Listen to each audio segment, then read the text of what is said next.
Се враќаме во студиото, како што најавивме тука господинот Боријан Павловски, координатор за јавно здравје и женско здравје во организацијата ЕСЕ.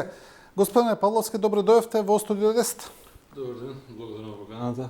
Јас најавив дека вие објавивте еден извештај, тоест еден редовен извештај кој го објавувате во континуитет, тој извештај за корупцијата во здравството. Ке зборуваме најмногу за тоа.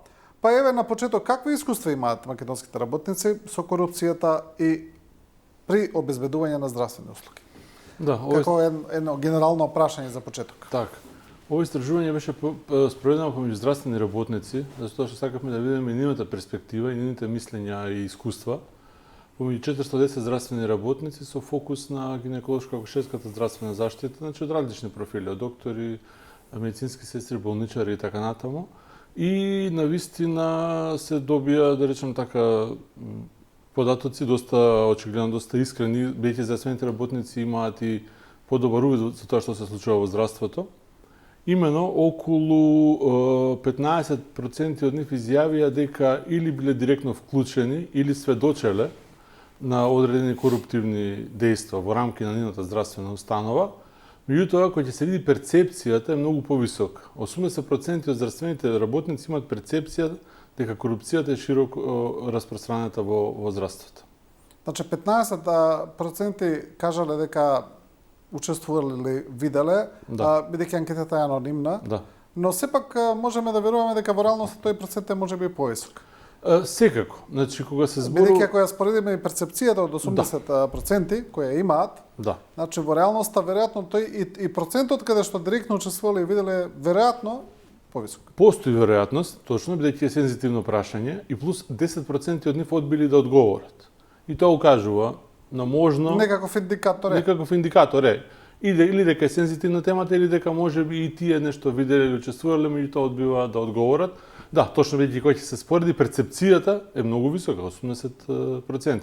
Пошто кога зборуваме на оваа тема, ова токму како примерот со Санта Мраз, она што е видливо над површината е помало, а тоа што е под површината, реалната слика е многу поголема. Кога ја споредувате последната анкета или последното истражување со претходните, имаме ли некој показател во поглед на тоа во која насока се движи корупцијата?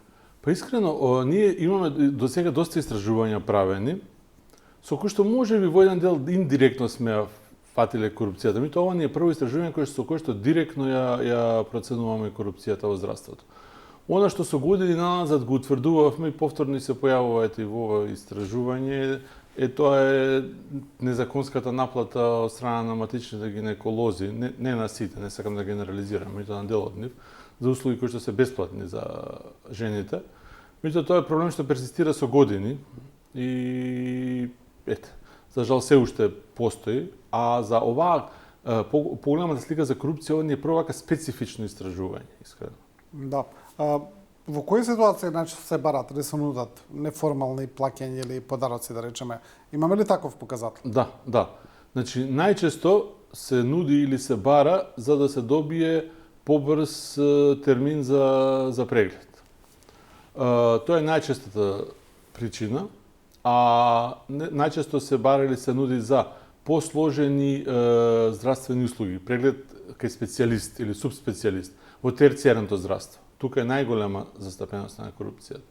Потоа за термин за операција, за посложени прегледи, диагностики и така натаму, за добивање на болнички кревет и престој во болница. А додека спецификите, бидејќи целото наше истражување и целата работа на антикорупцијата во здравството имаме и родов аспект, во однос на женското здравје, поточно гинеколошко-акушерската здравствена заштита, најмногу се нуди или се бара за избор на доктор при породување, потоа следи коруптивни дејства за извршување на породување со царски рез без јасна медицинска индикација. Нешто што стана модерно во последните години, да речеме. Да. Тие пречести царски резови. Пречести. Значи, кога ќе се види статистиката за Македонија, 40% од породувањата во Македонија се направени со царски рез. Тоа е навистина еден драстичен показател, затоа што Светската здравствена организација препорачува да биде 15% најмногу. бидејќи се над тоа е штетно и за здравјето и на мајката и на детето. Кај нас стана како право на избор на некој начин. Мислам неформално, но Неформално. особено во приватните болници, значи мислам дека буквално те прашуваат како сакаш. Да, за жал, да, а не смее да биде така. Затоа што докажано е, тоа има штетни последици и по мајката и по новороденчето. Значи се што е над 15% е веќе сомнително да кажам, или чудно за една држава да има 40% рече се половина од породувањата во Македонија се со царски рез. Тоа е наистина чудно и практично недозволиво. Да, некако, еве, ја отворивме оваа тема, бидејќи вие сте и експерт за женско здравје. Не е дел од истражувањето, но интересна е, мене ми е интересна.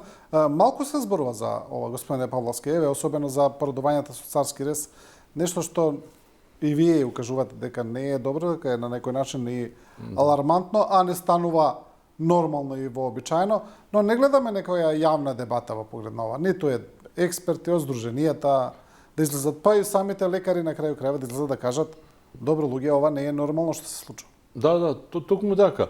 Има некои други организации или меѓународни институции кои што укажуваат дека е високо, меѓутоа точно нема една посериозна дебата и да се воспостави, да се подчитува она што е протокол, она што е упатство, се знае, јасно е дефинирано во кој случај се прави царски рез. Никако не сме да се остави на произволна проценка на докторот, произволна или пак на желба.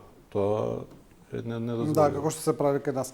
Добро, да се вратиме на во однос на корупцијата и на прашањето каде најчесто се бараат или се нудат, и вие кажавте, објасневте во кои ситуации. Мене ми се чини дека тоа веќе од ова истражување можеме да извадиме други заклучоци во поглед на здравствениот систем. Ако се даваат најмногу за да не се чека ред, да се избере доктор, да се добијат побрзи услуги во терцијарно здравство, болнички кревети и така натаму, тоа укажува на сериозни проблеми во здравствениот систем. Значи имаме проблем и со ефикасноста, и со времето на услуга, и со квалитетот на услуга.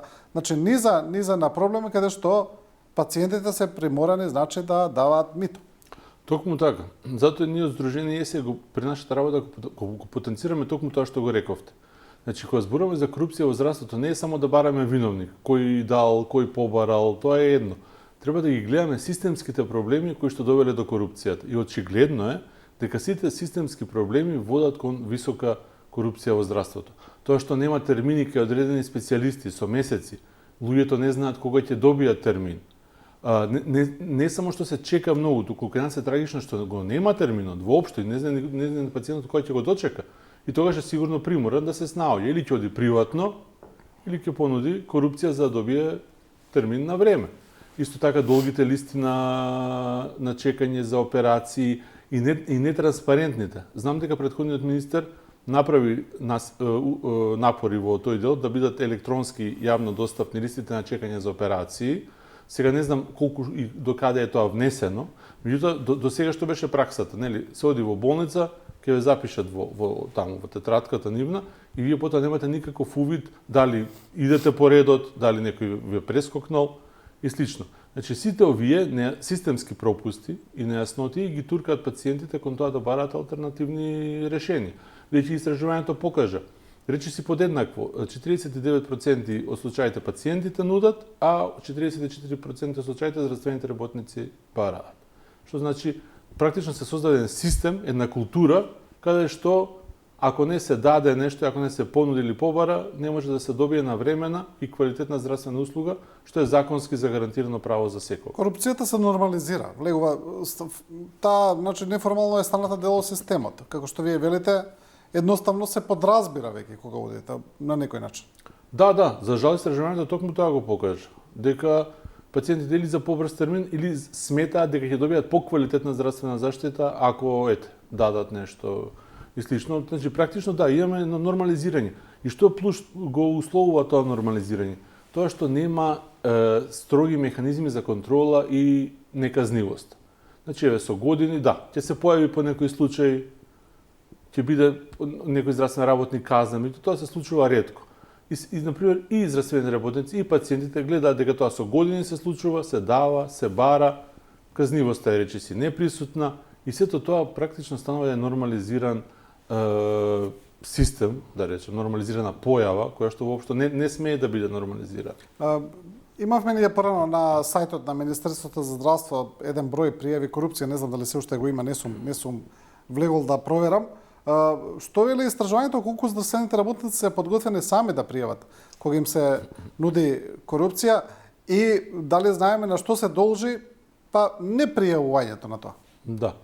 Значи, ние испитувавме два аспекти. Една е корупцијата во здравствен работник пациент, меѓутоа друга е корупција, и таа постои во самата здравствена установа помеѓу здравствени работници и здравствени работници претпоставени. Кога се работи за случаите да им понудил пациент, само околу 7% од здравствените работници пријавиле. Има висок степен на одбивање или да се права дека како да не го забележиле случајот, тоа е најголем дел. Само 7% пријавиле, а на што се должи тоа? Најголем дел од нив не веруваат дека нешто ќе се промени. Значи, повторно, недовербата во целиот систем, не само во здравствениот, севкупно во системот. Недовербата дека нешто ќе се промени, најчесто не пријавуваат. Потоа, нема доволно информации, сметаат дека нема доволно докази. Не знаат каде да пријават, меѓутоа дел од нив и се плашат за реперкусии по нив во самата здравствена установа. Затоа што пак од тие што пријавиле, 1/3 изјавуваат дека се соочиле потоа со негативни последици на нивното работно место. А што е уште потрагично, 40% од тие што пријавиле воопшто не знаат што се случило со пријавата. Не добиле никакви повратни информации. И тоа уште толку ја подрива довербата во системот, така да тој што еднашка пријавил, ако се соочи со последици, ако не знае што се случило, мала е веројатноста дека повторно ќе пријави. Тоа всушност ги одвраќа понатаму да пријавуваат. Прашањето ми беше и за перцепцијата на здравствените работници за распространетоста на корупцијата и последиците, но отприлика вие тоа го кажавте. Ми се чини дека интересно е што оваа анкета е кај здравствените работници, но ако направиме анкета кај пациенти, веројатно дека ќе ги добиеме истите резултати, веројатно дека ќе се сложат дека исто ја перцепираат корупцијата. Да, ние направивме едно истражување, тоа беше промовирано минатата година, тоа беше прво направено помеѓу граѓани, помеѓу општ пример. Исто така го презентиравме тука тогаш. Исто, така. Да, токму така. Граѓаните во нешто понизок степен пријавуваат корупција. Околу 10% од граѓаните пријавуваат дали дека понудиле или им било побарано корупција. А исто така и да се одбива да се одговори е високо застапен процент, меѓутоа 50% од граѓаните сметаат дека корупцијата во здравството е пошироко распространета појава.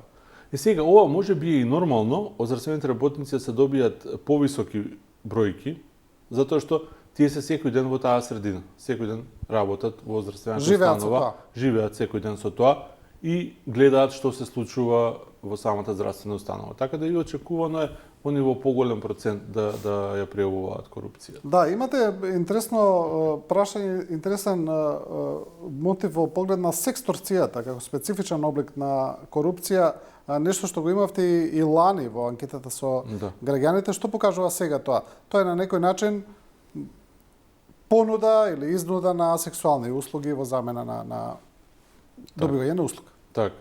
Да, значи со оваа работа ја отворивме и темата за сексторција, која што иако не е препознаена кај нас ниту како термин, ниту законски, тоа е токму тоа што го рековте. Барање или еден вид на изнуда на интимни услуги или сексуални услуги или друг вид на услуги од интимна природа со цел да се добие навремена, квалитетна и така натаму здравствена заштита. Сега тука здравствените работници исто така кај населението имавме само тројца што пријавиле дека им побарале од целиот пример од 1000 и нешто испитаници.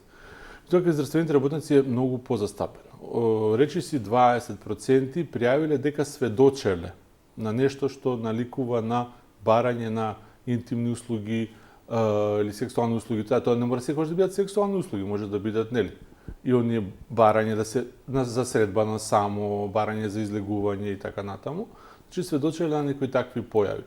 Кај нас тоа законски се третира како по други дела, нели злоупотреба на моќ за сексуално вознемирување и така натаму, меѓутоа овој термин се уште не е препознаен како кривично дело. Да, и тоа е значи прилично тешко и да се третира, бидејќи веројатно дека дури и ако пријавите вакво нешто, прашање е дали има основа, дали некој ќе постапи, врз основа на што би постапил и така на. Да. Еве, особено за ова што го велите, ако е само барање да излезат некаде или нешто така слично, ако не е директно барање за сексуална услуга, навистина тоа е тешко докажливо. Но во принцип се работи за истата работа. Да, во принцип се работи за истата работа. И може да се пријави ако ги нас не е третирано како сексторција, сепак како сексуално вознемирување, затоа што здравствените работници пријавија и недолични коментари кон пациентки и такви различни појави или недолично однесување при преглед без здравствена потреба да се прават некои прегледи и така натаму, што значи сето тоа потпаѓа и под нашето може да се пријави под нашето законодавство како сексуално вознемирување или користење на службена положба за изнудување на. Сакам да ве прашам поглед на сексторцијата, не знам дали ви е тоа опфатено како истражувањето, дали се работи, значи зборуваме за понуда или изнудување услуги исклучиво од пациенти, од нивна страна, или тука имаме некакво обострано дејство? Дали секогаш се работи за каде што пациентите или се бара од нив или они нудат? Да. Од истражувањето од граѓаните, тие случаи што пријавија, рекоа дека здравствениот работник им побара.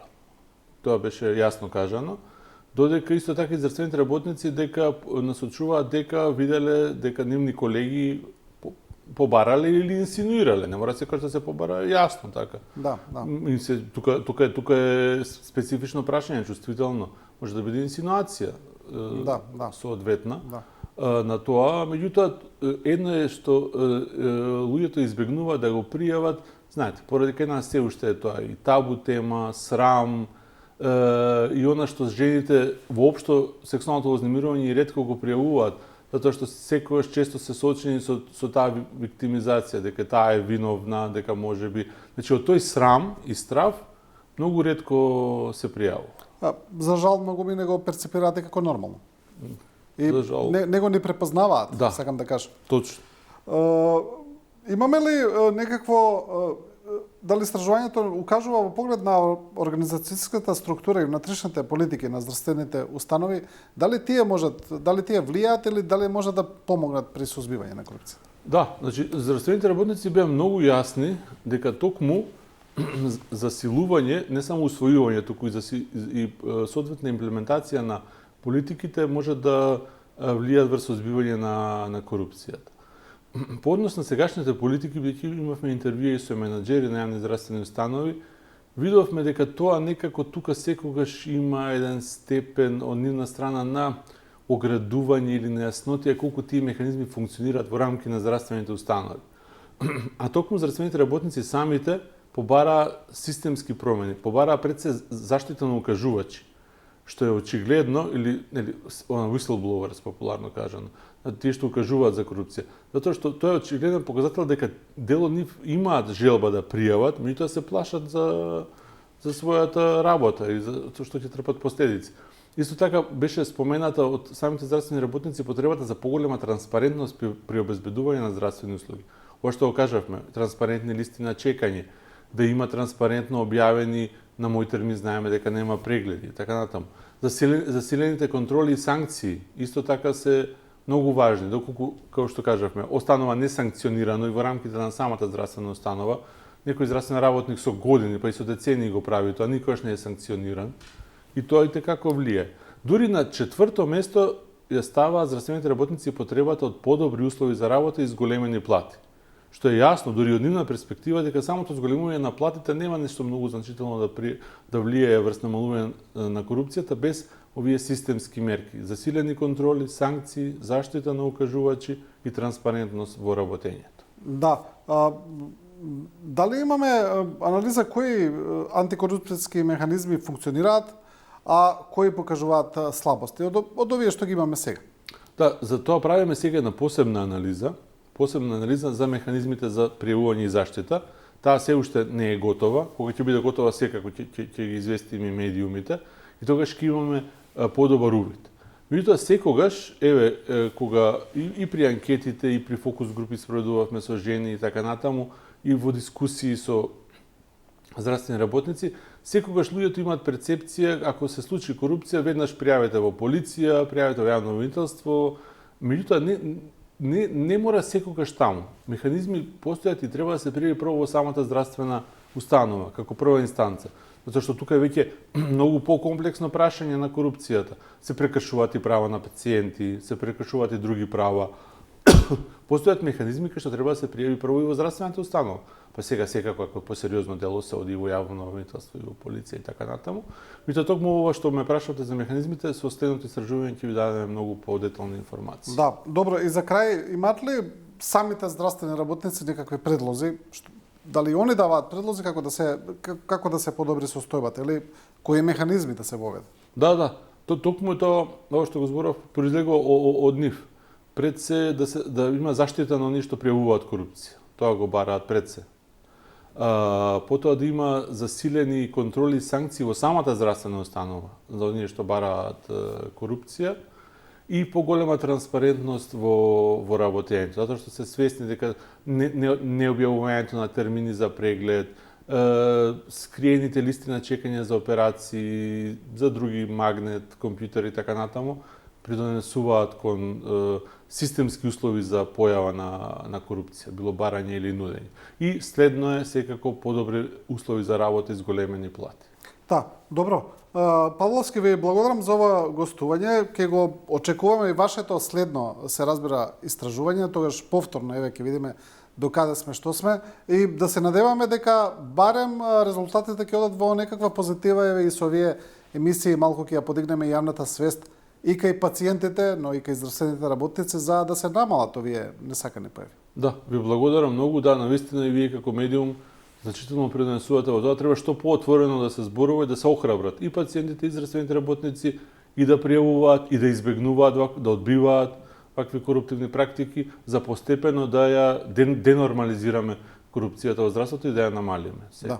Благодарам уште еднаш. Благодарам. А вие, почитувани гледачи, ви благодариме и на вас, да ви кажам дека ова е последно Студио 10 со мене оваа сезона. Студио 10 ќе продолжи до крајот на неделата, а ние со мене, со Сејад Ризановиќ, се гледаме од септември повторно секој вторник во Студио 10. Ви благодариме на вниманието и на довербата и се разбира во текот на целиот летен период останете со програмата на Телевизија 24.